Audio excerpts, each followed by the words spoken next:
आप देख रहे हैं FM न्यूज और मैं हूं स्वाति चौरसिया और वक्त हो गया दिन भर की बड़ी खबरों को फटाफट अंदाज में बताने का। तो चलिए बुलेटिन की शुरुआत करते हैं।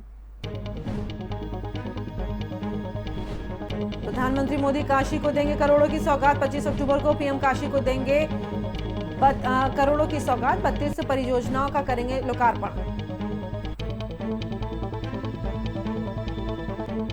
पूर्व प्रधानमंत्री मनमोहन सिंह के जल्द ठीक होने की पीएम मोदी ने की कामना। बुखार और कमजोरी के बाद दिल्ली के एम्स अस्पताल में करवाया गया भर्ती।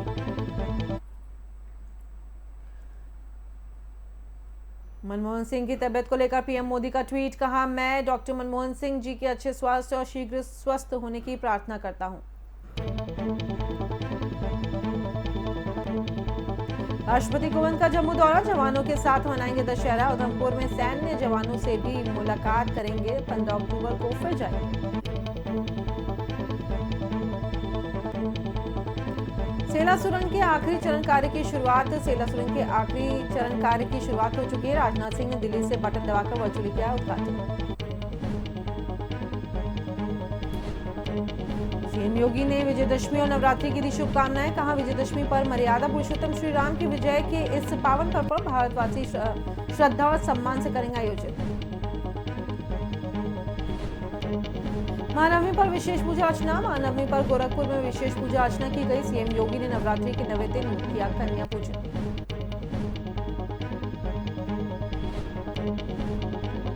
अखिलेश यादव और पूर्व केंद्रीय मंत्री आनंद शर्मा के ट्वीट पर मचा बवाल। महानवमी पर रामनवमी की दी बधाई।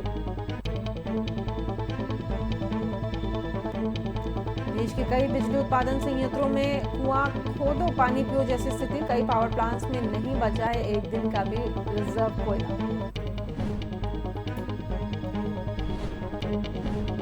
अयोध्या में श्री राम जन्मभूमि मंदिर के दूसरे चरण का कार्य 15 नवंबर तक होगा पूरा। 2023 में श्रद्धालुओं के लिए दर्शन पूजन भी हो जाएगा शुरू।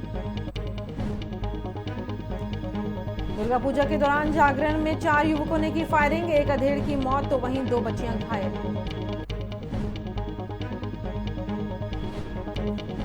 जस्टिस मोहम्मद रफीक हिमाचल हाईकोर्ट के मुख्य न्यायाधीश नियुक्ति। हिमाचल प्रदेश के उच्च न्यायालय के मुख्य न्यायाधीश के रूप में ली शपथ। उत्तर प्रदेश के बलरामपुर में FM न्यूज की खबर का बड़ा असर। खबर दिखाने के बाद 3 अभियुक्तों को किया गया गिरफ्तार।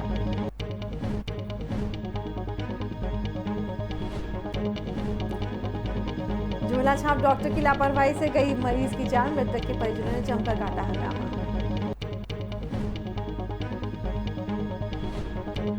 यूपी के बांदा जिले में चोरों ने घर से किया लाखों का जेवर पार और नकदी को भी लेकर गए साथ में। पहाड़ देवी के दर्शन के लिए गया था पूरा परिवार।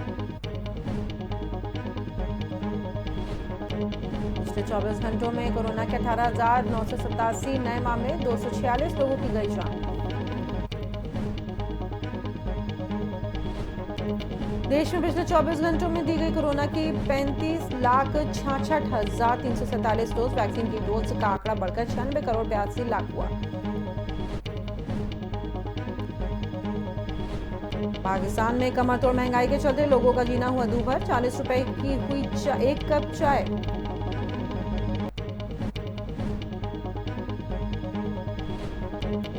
उच्चतम स्तर पर खुला बाजार। सेंसेक्स 61,000 और निफ्टी 18,200 के पार। वहीं दशहरा पर बंद रहेगा शेयर बाजार।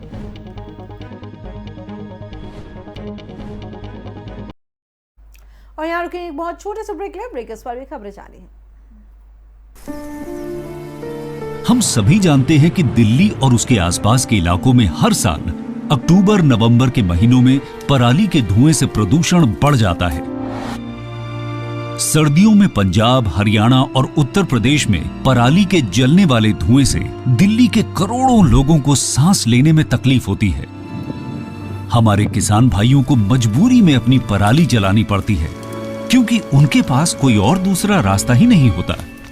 अब दिल्ली सरकार ने पराली से होने वाले प्रदूषण को खत्म करने के लिए एक ठोस कदम उठाया है। दिल्ली सरकार ने भारतीय कृषि अनुसंधान संस्थान पूसा द्वारा विकसित बायो डीकंपोजर तकनीक को दिल्ली में लागू कर दिया है। पूसा इंस्टीट्यूट के बायो डीकंपोजर तकनीक से पराली को गलाकर वहीं खाद में बदला जा सकता है।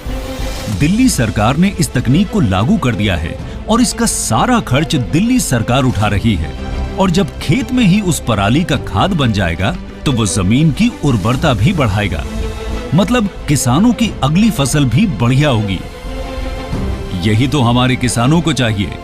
और सबसे बड़ी बात, जब पराली नहीं जलेगी तो प्रदूषण भी नहीं होगा। इसमें सबका फायदा है।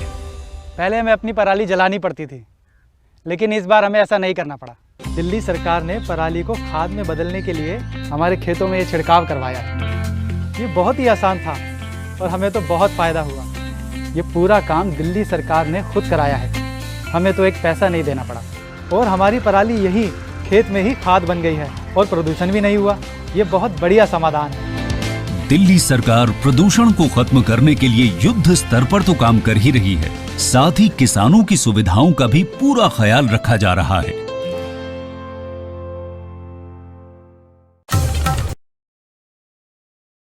नमस्कार, आप देख रहे हैं एफएम न्यूज और मैं हूं स्वाति चौरसिया। लखीमपुर हिंसा के आरोपी और गृह राज्य मंत्री अजय मिश्रा के बेटे आशीष की पुलिस रिमांड का आखिरी दिन है आज। आपको बताते हैं, एसआईटी आज उसे घटनास्थल ले जा सकती है जहां 3 अक्टूबर को 4 किसान और एक पत्रकार की थार जीप के नीचे कुचल करके मौत हो गई थी। एसआईटी की जांच में आज एक और अहम पड़ाव है। आज आशीष का उसके दोस्त अंकित दास से आमना सामना करा सकती है और तमाम वहां पर बयानों को लेकर के भी बातचीत होगी कि क्या कुछ कहा है आशीष ने अपने बयान में और क्या कहा है अंकित ने अपने बयान में। और उसके बाद एसआईटी और पुलिस बैठ करके उनके बयानों की जांच भी कर सकती है कि दोनों के बयानों में कितना फर्क है और कितनी समानता है। तो चलिए इसी खबर पर ज्यादा जानकारी के साथ हमारे रेजिडेंट एडिटर विष्णु मोहन हमारे साथ फोन लाइन पर जुड़ गए हैं। विष्णु जी, देखिए, जिस तरीके से अब इतने दिनों तक पुलिस ने रिमांड में रखा और आशीष को आज घटनास्थल पर भी ले जाया जा सकता है, क्या कुछ ताजा अपडेट्स अभी तक के क्या अपडेट्स हैं आपके पास? जी 3 दिन की रिमांड थी आशीष मिश्रा की, अंकित दास की और शेखर की। शेखर को जिसको सबसे बाद में अरेस्ट किया और एक आदमी और है अपनी करके। तो आज चूंकि 3 दिन की रिमांड पूरी हो रही है तो इस मौके पर पुलिस की टीम जो है इन लोगों को सीन रिक्रिएशन के लिए लेके गई है, ले जाना है कि ताकि ये तय किया जा सके कि सच्चाई क्या है, इनके बयान कितने सही है, जो बयान ये लोग दे रहे हैं उसकी वास्तविकता क्या है। आमना सामना कराएंगे, क्रॉस क्वेश्चनिंग वहां पर होगी। सीन रिक्रिएशन में जो कुछ इनके पास पुलिस के पास अपने गवाह हैं कश्मीर, उनको ला के रखा जाएगा, उनसे पहचान कराई जाएगी। ये देखा जाना है कि ये कितना सच बोल रहे हैं और कितना इनकी वहां मौजूदगी होने या न होने की बात में कितनी सच्चाई है। जी बोलिए। इसके अलावा भी और क्या बातचीत, मतलब आपको क्या सूत्रों के हवाले से कुछ पता चला है कि अंकित ने क्या कुछ बयान दिए हैं? इन दोनों के बयान मिल रहे हैं कि नहीं मिल रहे हैं? आपस में कितनी सत्यता निकल करके सामने आई है? देखिए, अभी तक तो यही सामने आया है कि अंकित ने इस बारे में आशीष के बारे में कुछ बोला नहीं है। इनसे पूछा गया, अंकित से बार बार पूछा गया है, वो अभी बयान से मुकर रहे हैं और आशीष खुद के वहां न होने की बात तो लगातार कह रहे हैं।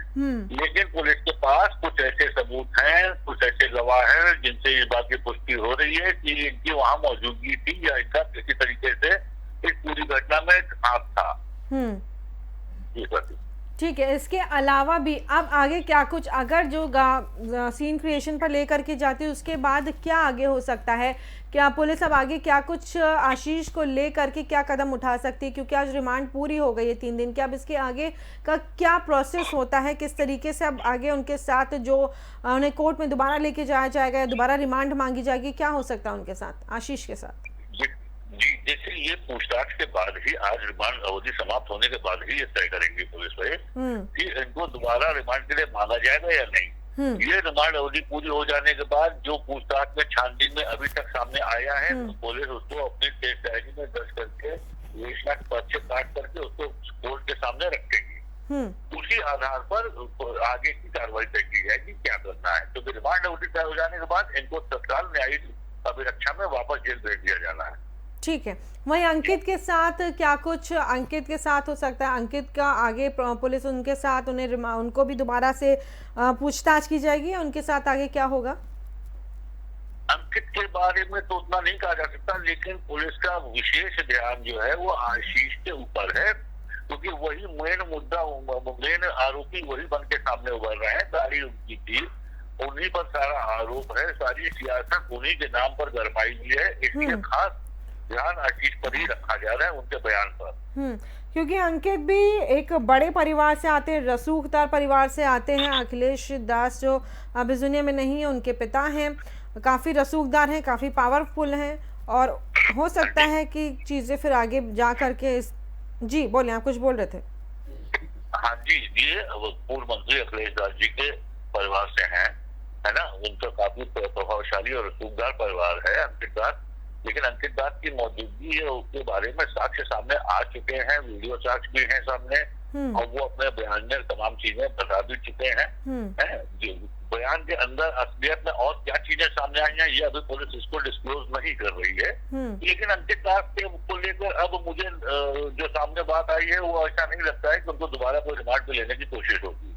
ठीक है, बहुत शुक्रिया हमसे जुड़ने के लिए विष्णु मोहन जी। तो हमारे साथ हमारे रेजिडेंट एडिटर विष्णु मोहन जुड़े हुए थे फोन लाइन पर, तमाम जानकारियां दे रहे थे कि किस तरीके से रिमांड पर रखा गया था आशीष को, और उसके बाद आज दोबारा से जिस जगह पर ये पूरी ये वारदात हुई थी, पूरा ये जो उसे रिक्रिएट किया जाएगा, और वहाँ पे ले जा करके अंकित का बयान और आशीष के बयान सुने गए हैं। पुलिस ने दोनों के बयानों को लिख भी लिया है कि क्या कितनी सिमिलैरिटीज उसमें, कितनी समानता है उसमें, और कितना उसमें फ़र्क आ रहा है, दोनों की जो बातें उसमें कितना फ़र्क आ रहा है। उसी के ही बिना पर आगे सवाल किए जाएंगे, तमाम चीज़ों के बारे में दोबारा से क्वेश्चनिंग, दोबारा से सवाल, दोबारा से इंक्वायरी की जाएगी आशीष से। इस बुलेटिन में फिलहाल नहीं, देश दुनिया की तमाम खबरों के लिए देखते रहिए FM न्यूज़।